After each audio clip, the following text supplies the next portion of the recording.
Hi everybody, Matt Lawton here. This is the Astrological Winds channel. I'm going to take a look at the astrological weather forecast for the week of April 19th through the 25th. And a couple of things going on for sure. With another week where, a good amount of energy moving around. The last 2 weeks have been pretty dense and full of energy, a lot of stuff going on in the Aries zone. And this week we're going to get a switch over right away on Monday when both the Sun and Mercury will go into Taurus. Now you'll remember last week Venus went into Taurus and was the first of the three inner planets, including the Sun, luminary, that went to the Taurus zone, getting away from the Aries area where a lot of the energy has really been focused in Aries the last month or so, with 5 planets sitting in Aries. So Venus led the parade last week, and so today, Monday, the Sun and Mercury are both heading towards Taurus. So when the Sun heads towards Taurus, Taurus is the first Earth sign, and it really, like Earth signs, is really, its interest falls more on the physical or Earth level. So this is the time of the year when people really start to enjoy, so to speak, the material pleasures and objects, their possessions, things they really enjoy in life. This is a time of the year when we can really kind of kick back into that mode and enjoy the pleasures that the earth brings us through material things. And so we have so to speak, like a higher taste for finer things, really wanting to enjoy, so to speak, the fine things in life, however you may define that in your world. Now, the thing with Taurus is it is the most stubborn sign too. So it's very fixed in the way that it approaches things and wants to do things. So, it can be a bit on the immovable side, so to speak, when that occurs. But Taurus is very, very loyal to its friends and its family, and will want to share all those material and sensual pleasures with those that it considers family. So it's very dedicated, to the point where the biggest issue with Taurus energy is that we will sweep the more tough issues under the rug. In particular, things that have to do with emotions and that, may try to force us out of that comfort zone that we like to be in with our Taurus energy. So there's this tendency to sweep the problems under the rug, the emotional stuff, and also a tendency then to actually fill that gap up with material things. So that's when Taurus can get, let's say, overly indulgent, or is actually projecting unresolved emotional things into material desires and wants. So kind of an interesting little play there. Now with Mercury going to Taurus too, Mercury's all about the mind, and when Mercury goes into Taurus, it really likes to mull things. We really like to mull things over before we make a decision. So it can seem like we're thinking slow, and we are actually, but it doesn't mean that we're slow in the sense of not being smart or witty or knowing what we're doing. We're just really measuring and weighing everything before we make a decision when Mercury is in Taurus.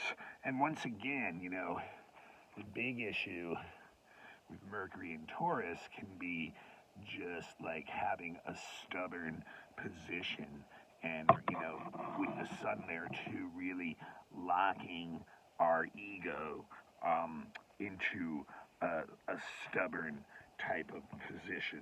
So that's a lot of what those two energies are going to bring in with Venus is like a stabilizing, grounding energy at many levels that's very interested in just the material real world and what's going on in the material real world. Now, Mercury in Taurus is also very adept at using its hands and tools to fix things. So that's another place where there's a lot of skill that comes out now, a lot of energy. And with Venus there too, it's also their art that's made with hands, like sculpting, building things like that, is very favored during this time. So we're heading into the Taurus energy, and a lot of that very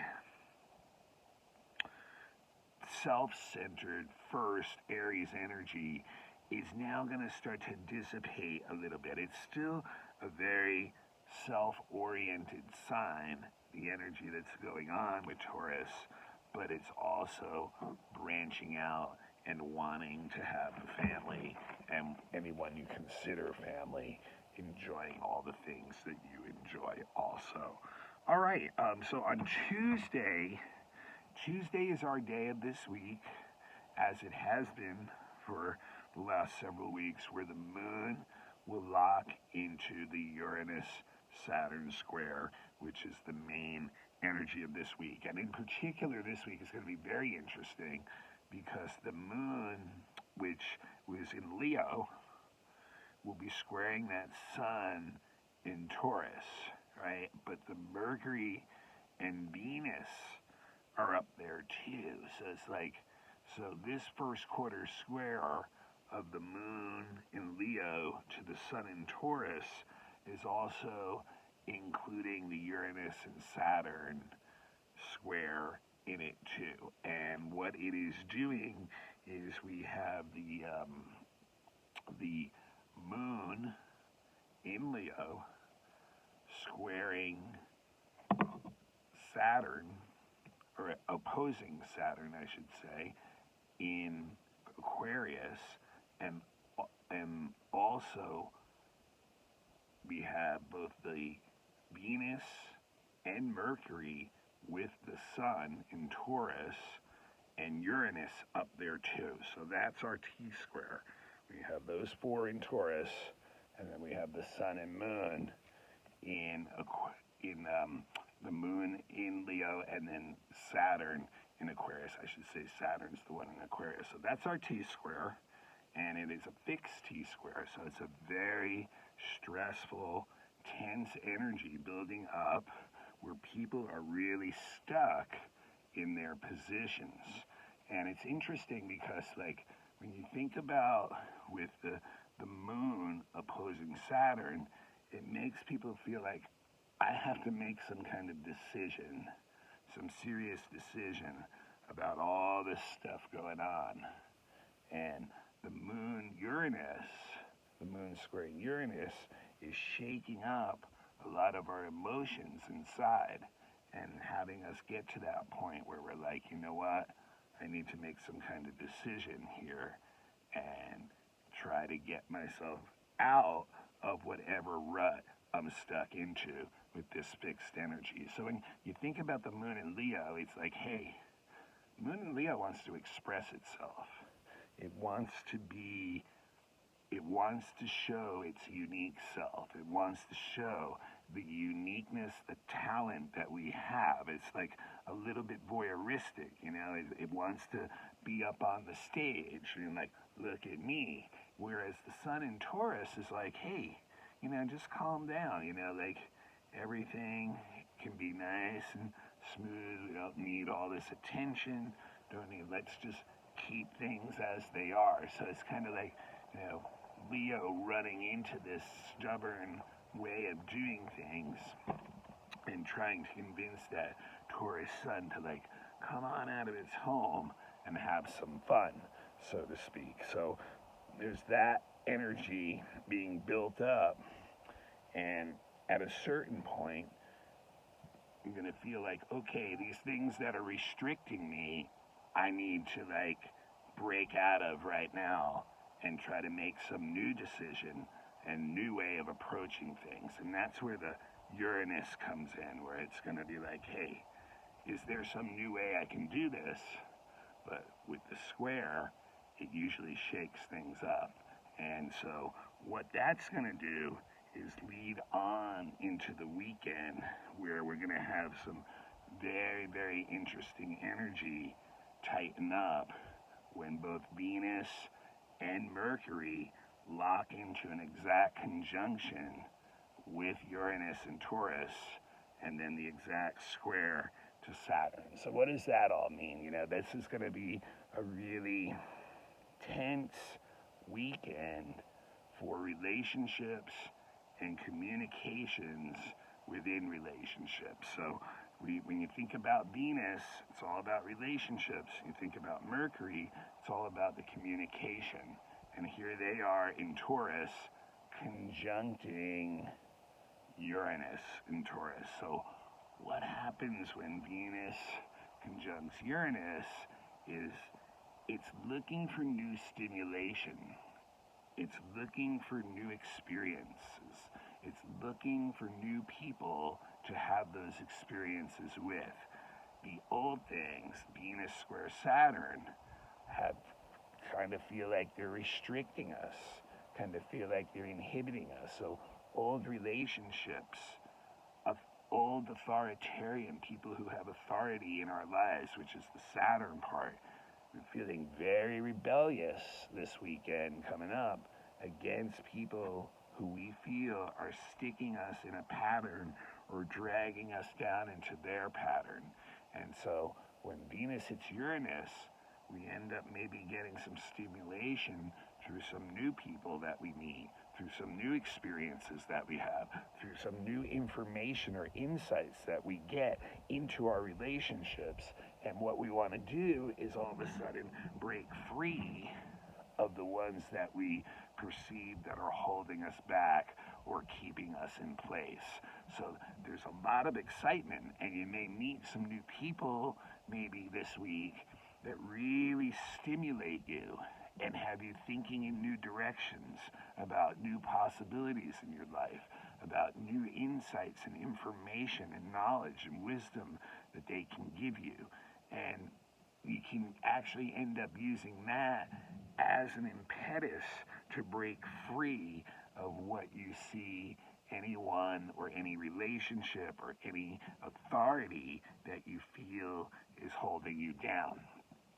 Also, it's interesting about Venus with Uranus too is you can see some sudden changes in finances, a sudden gain or a sudden loss in your finances, or even in the world, like maybe in the markets this week, we might see some very sudden changes because of this.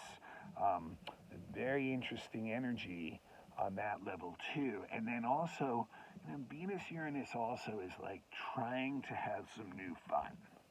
And I think maybe a lot of this could be, still dealing with, many of us still dealing with, feeling restricted in the ways we would normally entertain ourselves because of the COVID restrictions and stuff. And Venus Uranus is just like wanting to break free of that stuff and have some new fun, some new forms of entertainment, some new forms of recreation. So really tense energy building up in the relationship zone. And what's interesting about it too is like, a lot of the rebelliousness of that Venus, Uranus, Saturn will go towards, what we perceive as older relationships that are holding us back. Whereas the Venus, Uranus will bring in new relationships that are really exciting. Maybe the people might not be what we consider stable in our world, but they're bringing in some really interesting new energy that is just really attractive to us and really makes us want to kind of get into that orbit and get really juiced up, downloaded with some really new insights and energy that really bring a lot of stimulation to our life. So, the issue with that is if we just ditch and break free of all our older relationships, it's very upsetting to the others in those relationships, and that could be someone doing that to us too. So we may end up wearing both hats in this situation where we may be getting stimulated by new people and leaving people behind, and that may be happening to us too. And then when you add in Mercury, that's another, Mercury with Uranus is just super stimulated mind. It's like the lower and higher mind coming together. And, when that happens, it really can bring a lot of stimulating electric new ideas into your mind, but it's moving very rapidly. So it's really hard to hold on to. And the tempo of the thoughts can really get our nervous systems wired and working up fast. And a lot of the thoughts will be like only half thought out or half baked, so to speak.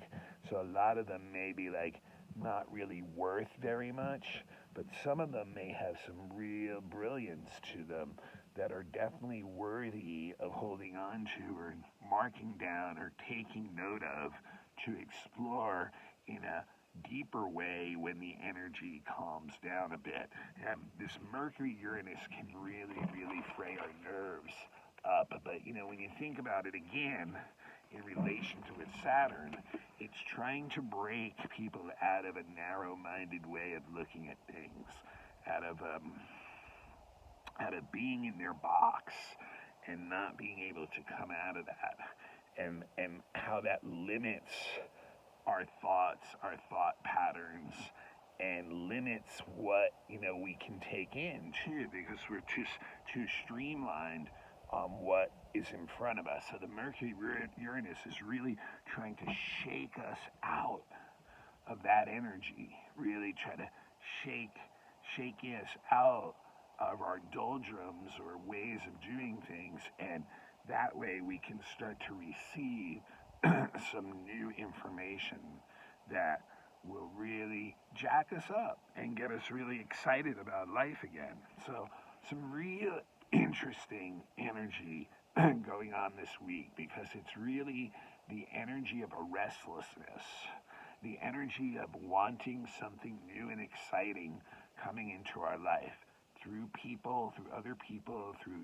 experiences with other people, through the ideas that other people bring to us. And we're really ready to move on and ditch some of this old authoritarian energy that has kept us stuck in a certain position for perhaps a bit too long. Now, there's another major shift also going on late in the week when Mars is also going to be changing signs this week and going into Cancer. And Mars is not a happy camper in Cancer. It's actually in the sign of what we call its fall. And, just like that sounds like, Mars, falls when it's in Cancer because it can't operate the way it would like to normally. And that is just move forward, no thinking, motivate, Why? Because when Mars is in Cancer, our emotions dictate or influence our motivations and our actions very much. And Mars does not really like to check in with the emotional part of it ourselves. It wants to just streamline and go and do when it decides to do something. So when Mars is in Cancer, it's forced to check in with emotional content before it makes a decision to act, and that's not the way it prefers to operate. So therefore, when we're feeling good, when Mars is in Cancer, things are pretty good, things are, but when we're feeling bad, things can really come to a standstill, and we can literally have a little, what we would call almost like a hissy fit of not getting things the way we want to, and kind of almost completely shutting down with our actions because of that. Now, what's interesting about Mars in Cancer too is it can be a very defensive energy and can be very defensive in relation to your heritage or your family or your home or your nation even. Yet the funny thing about it is when Mars is in Cancer, many times the people who trigger the emotional content that stops us from acting the way we want are those very same people, our family. so it's like our family is who we have a lot of issues with when Mars is in Cancer, is basically what it comes down to. And they're the ones who can literally get us on this emotional roller coaster where one day we don't want to do anything. And the next day, we're feeling good about them and we want to take care of them and we want to show them our love through actions that we take. But it can be really a big roller coaster ride. And on a bigger scale, too, when Mars goes into Cancer, nations can become very defensive and about their own heritage. So it's a nationalistic kind of energy, which is really not the best energy for peacemaking between nations. It's really like a very defensive stand to take in relation to nationalism and the heritage and countries that you come to. So there could be a lot of stress in the world over these next couple months because of issues like having to do with the pride of nationalism. So, and then there's another thing, one other thing I really want to mention this week too is Ceres is conjunct Eris, which I talked about in the monthly a bit, and that, just expect a lot of surprises and chaos with a lot of like the material goods that we're used to having. We can see that certain things are starting to hyperinflate, things like that. So there can be a lot of like stress and chaos in like the materials that we need to, that we feel that we need, literally to nurture ourselves and have. So that's kind of an interesting energy going on too. And the one other thing is this week, the asteroid Vesta is going direct. So like that would mean that any groups that you may belong to that may be having some internal issues within the groups that maybe have slowed down their process and their decision making in the past 2 or 3 months, that stuff will probably start to iron out and move forward still. But yeah, a big thing this week is just that switch into that Taurus energy, and that really gonna look at our relationships and see where they're holding us back and want to like actually establish some new relationships so we can have some new experiences that will bring more excitement back into our lives. All right, I'm Matt Lawton. This is the Astrological Winds channel. I am available for all kinds of readings, including natal charts, predictive readings, children's charts, elections for the best timing of an event or launching a business or something like that, horary questions where you have an emotional question that you really am indecisive about, astrocartography, and there's also classes available for beginning astrology. Any of these services, please email me at Matt, MATTUHUE 23@gmail.com. That's MATTHUE 823@gmail.com, and we can discuss prices and things like that. This is a free service, and the best way you can pay me back is to actually pass the link on to anybody that you think might be interested in it. If you'd like to make a donation, that same email is my Zelle account. More than welcome to make any kind of donation you'd like. And also become a follower on YouTube, and you'll never miss an episode. You have to have an account, You have to become a follower. You have to turn your notifications on. Also, the blog is available on all types of podcasts. So just go to your favorite podcast like Spotify or whatever it may be, and just look up the Astrological Winds channel. And really growing on in the podcast world. I think it's on at least 10, maybe 15 different podcasts now. All right, until next week, this is Matt Lawton. This is the Astrological Winds channel, and you have a good week. And next week we got a full moon coming up, so be prepared for the full moon in Scorpio. We'll be talking about that next week. Okay, until then, smooth sailing.